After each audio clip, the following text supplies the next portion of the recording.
السلام علیکم ناظرین، ابتدا ہے رب کریم کے بابرکت نام سے جو دلوں کے بھید خوب جانتا ہے۔ آپ دیکھ رہے ہیں دنیا کہانی یوٹیوب چینل اور ہم آپ کو اپنے اس چینل میں خوش آمدید کہتے ہیں۔ ناظرین، فرشتے جب زمین پر جنات کو گرفتار کرنے کے لیے آئے تو ان گرفتار ہونے والوں میں سے ایک عزازیل بھی تھا۔ وہ فرشتوں کے ہمراہ آسمان پر پہنچنے کے بعد ان کی صحبت میں عرصہ دراز تک رہا اور عبادت گزاری کرتا رہا، یہاں تک کہ اس نے عبادت گزاری میں وہ فروغ حاصل کیا کہ ملائکہ حیران ہو گئے اور اپنے فہم و ذکا سے ایسی ترقی کی جو حیرت انگیز تھی۔ اس موضوع پر مکمل تفصیل جاننے کے لیے اس ویڈیو کو اینڈ تک دیکھیں، اور ہم آپ سے درخواست کریں گے کہ آپ ہمارے اس چینل کو سبسکرائب کریں اور بیل آئیکن کو ضرور پریس کریں تاکہ ہماری ہر نئی آنے والی ویڈیو سے آپ کو آگاہی ملتی رہے۔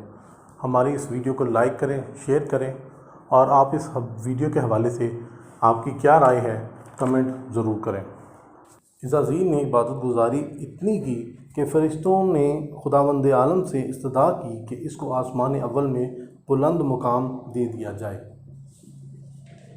خدا تعالیٰ نے فرشتوں کی اس استدعا کو قبول کیا اور اس کو آسمان اول میں بلند مقام عطا کر دیا۔ اسی تواتر سے عزازیل اپنی عبادت گزاری کو جاری رکھتے ہوئے فرشتوں میں اور معروف سے معروف ہوتا گیا اور آسمان اول سے آسمان دوئم تک پہنچا اور آسمان دوئم سے ہوتا ہوا درجہ بدرجہ آسمان ہفتم 7ویں آسمان تک پہنچ گیا۔ پھر خداوند عالم نے اس کی زیرکی اور کمال ذاتی کی وجہ سے اسے معلم ملائکہ بنا دیا۔ اب اس کے فرائض عبادت میں ایک فریضہ یہ بھی بڑھ گیا کہ وہ ملائکہ کو تعلیم دیتا رہا۔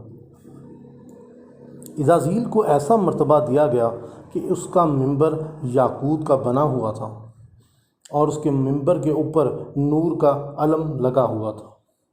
اس کے وعظ میں اتنے کثیر فرشتے شرکت کرتے تھے کہ ان کی تعداد خدا کے سوا کسی کو معلوم نہ تھی۔ عزازیل اپنی پوری شان و شوکت اور عزت و حرمت کے ساتھ اطاعت کرتا رہا، یہاں تک کہ اس کو کافی مدت گزر گئی۔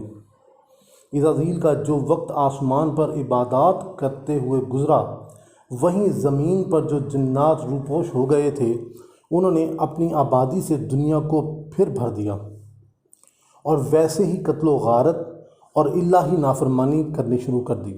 زمین کے حالات کا تذکرہ اکثر فرشتوں میں ہوتا تھا۔ ایک دن عزازیل نے سوچا کہ اگر وہ زمین پر جا کے اس سرکشی اور نافرمانی کو ختم کر دے تو خداوند عالم مجھ سے اور زیادہ خوش ہو جائے گا۔ عزازیل نے خداوند عالم سے درخواست کی اور اس کو زمین پر ایک فرشتوں کے گروہ کے ساتھ جانے کی اجازت مل گئی۔ عزازیل جیسے ہی زمین پر پہنچا وہاں پر ہلچل مچ گئی۔ جو فرما بردار جنات تھے وہ عزازیل کے ساتھ آ کے مل گئے اور جو نافرمان تھے وہ مقابلے کے لیے تیار ہو گئے۔ عزازیل نے اپنے گروہ میں سے ایک جن سلوب بن ملاطب کو ان کی طرف بھیجا تاکہ وہ اپنی نافرمانی اور سرکشی سے باز آ جائیں، لیکن نافرمان گروہ نے سلوب بن ملاطب کو قتل کر دیا اور اس قتل کرنے کی خبر عزازیل کو نہیں پہنچی۔ کافی دن گزرنے کے بعد عزازیل نے ایک اور قاصد کو ان کی طرف بھیجا۔ نافرمان گروہ نے اس قاصد کو بھی قتل کر دیا۔ عزازیل نے اپنے گروہ میں سے ایک اور قاصد یوسف بن یاسف کو بھیجا۔ یوسف بن یاسف نے عزازیل کا پیغام ان نافرمان جنات تک پہنچایا۔ وہ اس کوشش میں لگ گئے کہ یوسف بن یاسف کو بھی قتل کر دیں، لیکن یوسف بن یاسف کسی نہ کسی طرح اپنی جان بچا کر واپس عزازیل کے پاس پہنچ گیا اور وہاں پر آ کے گزشتہ بھیجے ہوئے قاصدوں کے قتل کی خبر اس تک پہنچائی۔ عزازیل نے خداوند عالم سے ان تمام نافرمان جنات کو قتل کرنے کی اجازت طلب کی۔ خداوند عالم نے اجازت عطا کر دی۔ عزازیل اور اس کی فوج نے تقریباً تمام نافرمان جنات کو قتل کر دیا اور جو چند ایک بھاگ گئے وہی بچ گئے۔ عزازیل نے نافرمان جنوں سے زمین کو صاف کرنے کے بعد زمین کی حکومت سنبھال لی۔ ایک روایت کے مطابق اس نے اپنی حکومت کا پایہ تخت ہسپور کو قرار دیا، جو بعد میں پہکوپور کے نام سے موسوم ہوا اور اب ملتان کے نام سے معروف ہے۔ عزازیل ایک دعویٰ علی الاعلان کرنے لگا کہ بس میں ہوں اور کوئی نہیں، یعنی اس کائنات خداوندی میں وہ چاہے آسمان ہو یا زمین، مجھ سے بہتر نہ کوئی علم و عمل کے اعتبار سے ہے اور نہ ہو سکتا۔ اب اگر ایسی صورت میں خدا نے اس عظیم سلطنت ارضی سے مجھے بے دخل کرنا چاہا اور یہاں کے لیے کسی اور کو مقرر کرنا چاہا تو میں اس کی مخالفت کروں گا اور کبھی تسلیم نہ کروں گا۔ وہ تکبر میں کبھی آسمان پر جاتا تھا اور کبھی زمین پر آتا تھا، اور فرشتوں میں بیٹھ کر اکثر اپنے فضائل بیان کرتا تھا۔ اسی دوران میں فرشتوں کی گروہ کی نگاہ لوح محفوظ پر پڑی، جس میں لکھا ہوا تھا عنقریب ایک مقرب بارگاہ خداوندی سے نکالا جائے گا اور لعنت ابدی کا نشانہ بن جائے گا۔ وہ جب لوح محفوظ کو دیکھ کر واپس آئے تو عزازیل نے ان کے چہروں پر ملال کے آثار دیکھے۔ پوچھا، کیوں غمگین ہو؟ انہوں نے لوح محفوظ میں جو کچھ لکھا دیکھا تھا بیان کر دیا۔ اس نے جواب دیا کہ اس کا تعلق ہم لوگوں سے نہیں ہے، تم گھبراؤ نہیں۔ میں نے لوح محفوظ میں عرصہ ہوا اسے دیکھا تھا، لیکن کسی سے بیان نہیں کیا تھا۔ انہوں نے کہا، ہمیں یہ ڈر ہے کہ خدا نخواستہ کہیں ہمیں میں سے کوئی اس دائمی عذاب میں مبتلا نہ ہو جائے۔ اس نے کہا، فکر نہ کرو، کچھ نہیں ہوتا۔ عزازیل نے اگرچہ سب کو بڑی تسلی دی، لیکن فرشتوں کو اطمینان نہ ہوا۔ انہوں نے عزازیل سے کہا کہ آپ دعا کریں، ہم آمین کہیں گے۔ اس نے کہا، کس چیز کے لیے؟ انہوں نے کہا، اس مقصد کے لیے دعا کریں، خدا ہم میں سے کسی کو اس عذاب میں مبتلا نہ کرے۔ اس نے کہا، بہتر ہے۔ چنانچہ سب موقع دعا میں حاضر ہوئے اور خداوند عالم کی بارگاہ میں ہاتھ اٹھا کر کھڑے ہوئے۔ عزازیل آگے بڑھا اور اس نے دعا کی، خدایا اس عذاب سے ان فرشتوں کو محفوظ رکھ۔ اس نے تکبر کی وجہ سے اپنے لیے کوئی دعا نہیں کی۔ فرشتے سب بچ گئے اور یہی مبتلا ہو گیا۔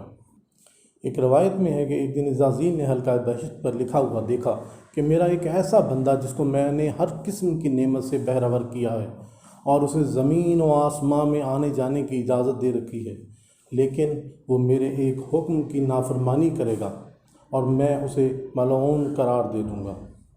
عزازیل نے جب اس عبارت کو دیکھا تو کہنے لگا، ایسے بندہ پر ضرور لعنت کرنی چاہیے، اور وہ بھی 1000 سال تک ایسے بندے پر لعنت کرتا رہا۔ اور ایک روایت میں عزازیل نے لوح محفوظ میں اعوذ باللہ من الشیطان الرجیم لکھا ہوا دیکھ کر خدا سے درخواست کی کہ مجھے بتا وہ شیطان رجیم کون ہے تاکہ میں اسے ہلاک کر دوں۔ خدا نے فرمایا، عنقریب تجھے معلوم ہو جائے گا۔ اور ایک اور روایت میں ہے کہ جب عزازیل کو معلوم ہوا کہ ایک بندہ جو نعمتوں سے بھرپور ہوگا خدا کی نافرمانی کرے گا اور خدا اسے راندہ بارگاہ کر کے ابلیس قرار دے گا، تو اس نے 1 سال تک اپنے سجدوں میں لعن اللہ علی ابلیس کہتا رہا، اور وہ یہ سمجھ نہ سکا کہ کس پر لعنت کر رہا۔ اسی دوران میں خلاق عالم نے ارشاد فرمایا، میں زمین میں اپنا ایک خلیفہ بنانے والا ہوں، اور جو خلیفہ بنایا جائے گا اس کی تعمیر جسمانی مٹی سے کی جائے گی، اور اس کی نسل سے انبیاء و مرسلین اور ائمہ طاہرین ہوں گے۔